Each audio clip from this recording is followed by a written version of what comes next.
모세가 이스라엘 자손 지파의 수령들에게 말하여 이르되 여호와의 명령이 이러하니라.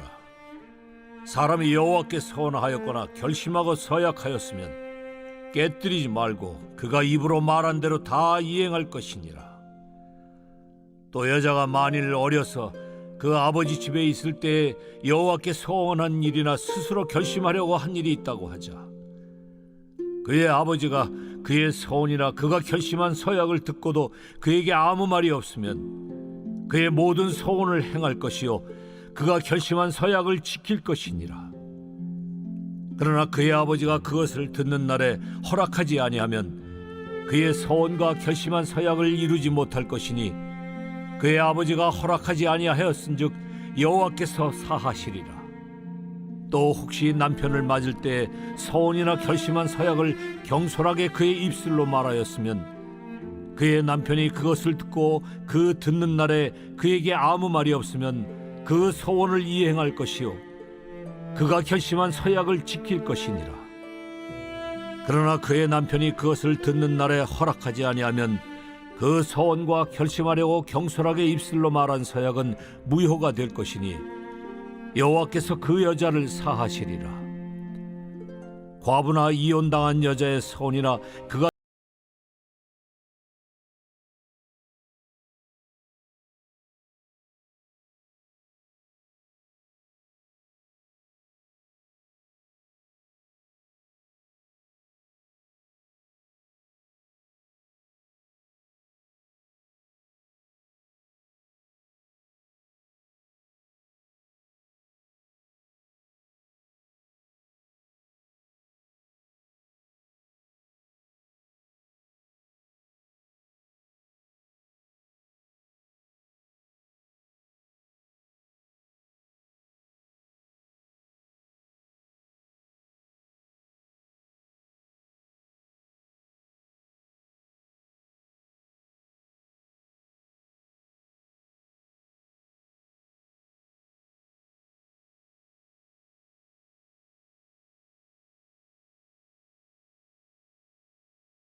지키게 됨이니라. 그러나 그의 남편이 들은 지 얼마 후에 그것을 무효하게 하면 그가 아내의 죄를 담당할 것이니라. 이는 여호와께서 모세에게 명령하신 규례니 남편이 아내에게 아버지가 자기 집에 있는 어린 딸에 대한 것이니라. 오늘 말씀은 질서와 화합을 우선시하는 서원 이행이라는 제목으로 말씀을 전하겠습니다. 오늘 본문에는 이제 집안에 있는 여인이 하나님 앞에 소원을 했을 때 어떻게 해야 되느냐 이것을 이야기합니다.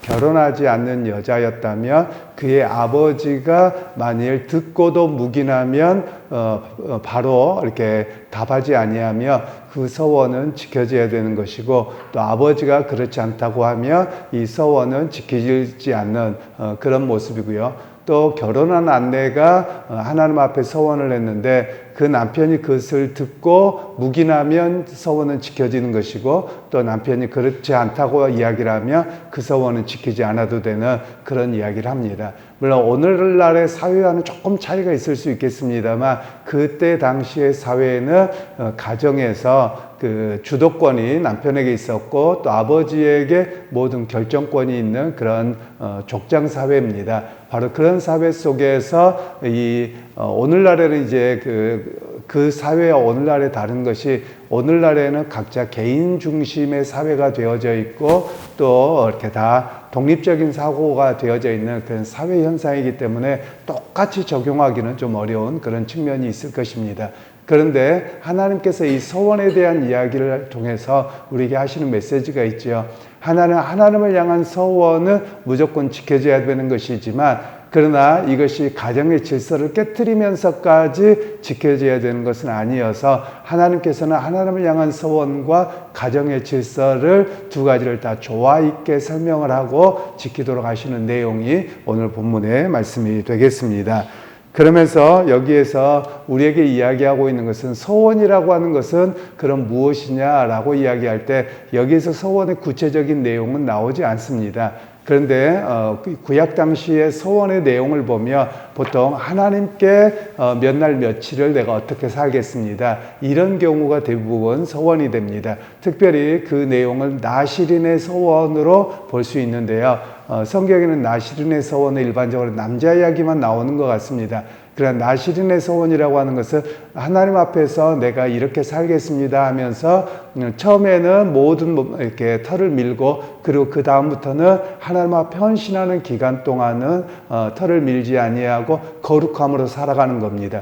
그리고 입에 독주도 되지 아니하고 뭐 시체도 만지지 아니하고 하는 것처럼 레위 족속처럼 거룩함으로 살아가는 그 기간이 있습니다. 바로 그런 경우가 대부분 소원에 대한 이야기입니다. 그래서 하나님 앞에 내가 어느 일정 기간 동안 어떻게 소원하고 살겠습니다 라고 이야기를 하며 가정의 모든 것에 어떤 그 노동이라든가 여러 가지에 대해서 면제가 돼야 되거든요. 이제 그런 차원입니다. 그래서 가정에서 행해지는 노동과 목축업과 이런 것들을 행할 수 없기 때문에 이것들이 과 상관없는 그런 상황이죠. 예를 들면 어떤 여인이 집안에서 일하고 함께 살아가야 되는데 그게 귀찮아가지고 하나님께 소원했습니다. 그리고 안 해버리게 된다면 이 아버지나 여러 가지 경제적인 문제가 될 것입니다.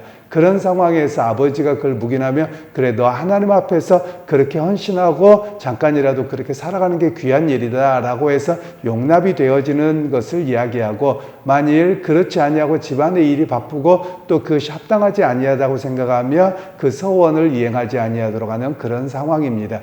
그러니까 오늘날의 우리의 상황과는 좀 차이가 많이 나는 그런 부분입니다. 그런 면에서 하나님께서는 가정에서 세워진 질서가 얼마나 중요한가 이 이야기를 하고 있고요. 사실 우리 사회와 이 구약 배경은 사실 등가의 원칙으로 이렇게 할 수도 없습니다. 왜 그런가 하면 우리 한국 사회에는 기독교 국가가 아니죠. 또 가정도 하나님을 믿는 그런 가정도 정확하게 아니고요. 중심이 다르죠. 그러나 이들에게 있어서는 여호와 하나님을 믿는 철저하게 말씀 중심의 그런 삶입니다. 그러니까 가정도 종교적인 삶이죠. 그런 상황 속에서 주어진 것이고 오늘 우리 사회는 어찌 보면 이교적 사회라고 해야 될까요? 가정도 사실은 교회를 다닌다고 해도 이런 문제가 있는 것이죠. 바로 그런 측면에서 오늘 우리가 조금은 이해할 필요가 있겠습니다. 요즘에는 그런 이야기들을 하더군요.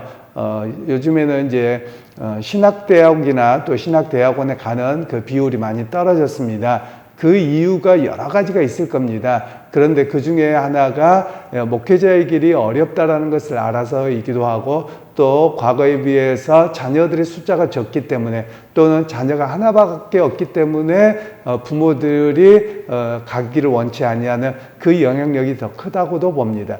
또 하나의 다른 점이 뭐냐면 과거에는 자기가 하나님 앞에 기도하고 은혜를 경험하고 자기가 소원하고 결정하고 부모를 설득하거나 또 때로는 이렇게 갈등이 있지만 그 일을 헤쳐나가는 그런 시대였습니다.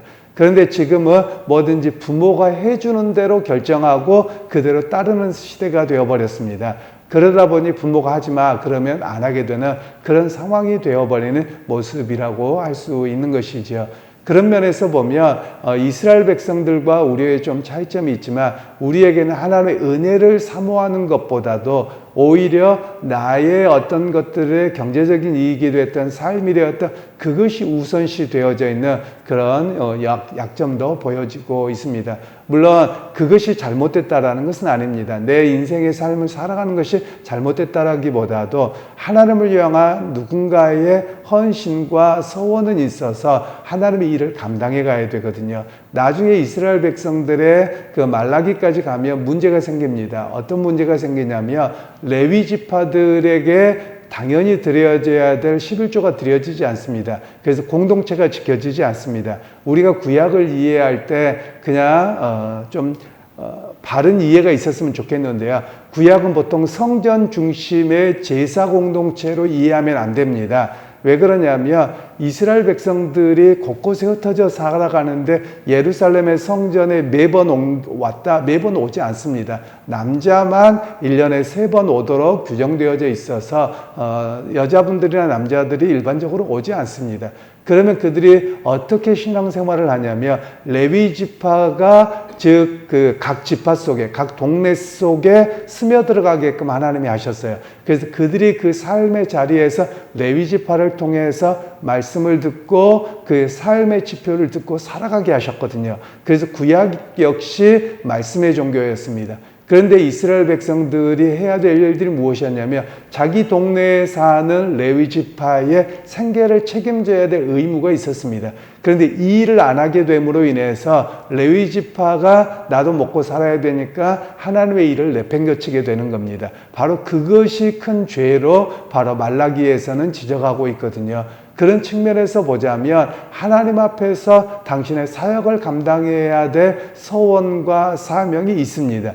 그런데 그것을 일부러라도 도외시하고 뒤로 가버린다면 하나님의 교회와 하나님의 역사는 멈추게 되고 오히려 그것 때문에 이스라엘 백성들의 하나님의 심판이 있었던 모습을 본다면 오늘 우리 한국 사회도 또 교회도 다시 한번 되돌아볼 필요가 있는 내용입니다. 그런 측면에서 우리가 우리의 다음 세대가 자녀들이 하나님 앞에 은혜를 경험하며 오히려 사역의 길을 가는 것에 대해서 맡기보다는 오히려 그 길에 대해서 지원하고 기도해주고 오히려 서로가 응원해줘야 될 그런 필요성이 있는 오늘날의 모습이라고 할 수 있습니다.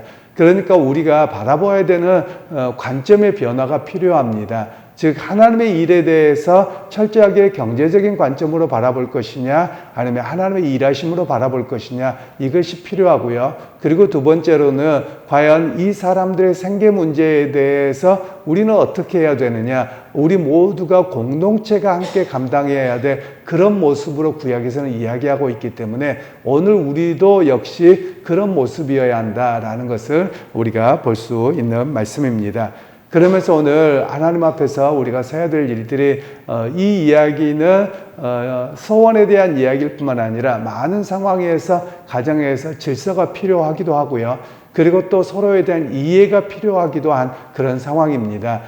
우리 상황과 유대인 사회와의 좀 차이점이 있습니다. 우리 사회 같은 경우는 가부장적 사회여서 자녀들에 대한 이야기를 잘 듣고 뭘 하기보다도 부모가 옛날에는 마음에 안 들면 어떻게 합니까? 그냥 호적에서 판다 또는 머리를 밀어버린다. 여성들에게 이렇게 해왔던 그런 문화가 남아 있습니다. 그러니까 서로가 대화를 통해서 충분히 왜 너가 그 길을 가려고 하느냐 이런 대화가 없거든요. 그런 측면에서 우리가 이 성경 본문을 보면 아버지가 무조건 주도권을 갖고 해도 된다 안 해도 된다 이렇게 표현하고 있다면 사실은 본문에 대한 잘못된 이해이고요. 그러나 이스라엘 백성들에게 있어서나 또 오늘날 본문을 우리에게 적용함에 있어서는 왜 이 아이가 하나님을 향한 소원을 하려고 하는지를 자세하게 들어야 됩니다. 그리고 나서 그 소원이 하나님을 향한 사랑함 속에 있다면 그 소원을 허락했거든요. 바로 그런 측면에서 오늘 우리에게 이야기를 하고 있는 내용입니다. 오늘 우리에게도 마찬가지지요. 우리가 가정 안에서 믿음 생활하면서 자녀들과의 신앙의 깊은 이야기가 좀 필요합니다.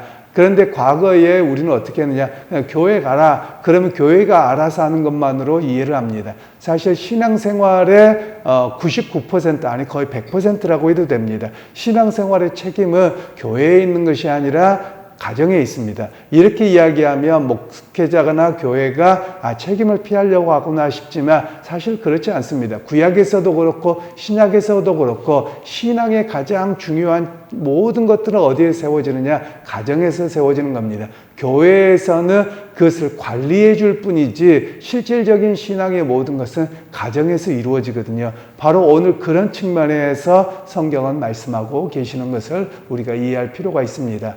오늘 이 본문을 우리 각자에게 적용하기는 사실 좀 어렵습니다. 왜냐하면 우리가 서원이라고 하면 목회자가 되거나 사모가 되는 그런 이야기로만 서원을 우리가 이야기가 쉬운데 꼭 그런 면만을 이야기하는 것은 아닙니다. 마치 오늘 이 본문을 이해하자면 오늘 우리가 갑자기 교회 건축원금을 하자 그러면 나 혼자 마음이 동해서 갑자기 얼마 하겠다 이렇게 했다면 남편 몰래 가족 몰래 이게 옳은 게 아니고 가족에 충분한 상의가 있어야 되는 것이고요. 또 그 외에 여러 가지도 그런 측면으로 우리가 적용할 수 있는 부분들입니다. 그래서 오늘 우리가 믿음 생활하면서 하나님께서는 당신을 향한 서원도 중요하지만 가족의 그것들이 깨어지지 아니하도록 가족의 질서도 또 서로가 이해함도 하나님이 인정하고 계시다는 사실을 우리에게 말씀하고 계시는 겁니다.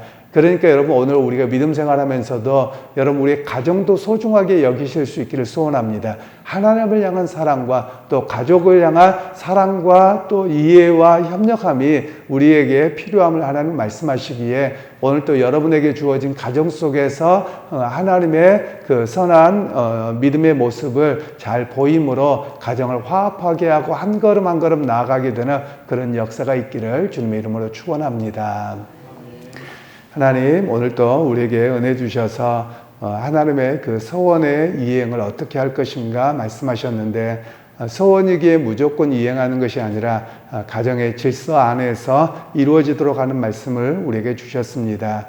하나님 우리가 하나님을 향한 사랑과 함께 또 가정의 소중함도 우리가 잊지 않게 하셔서 가정을 서로가 보살피며 이해하며 협력하는 자리에 서게 되게 하셔서 오늘 우리에게 허락하신 가정 안에서 아름다운 은혜를 누리고 또 선한 영향력을 끼치는 그런 믿음의 모습들이 우리 가운데 있게 하옵소서. 예수님의 이름으로 기도하옵나이다. 아멘.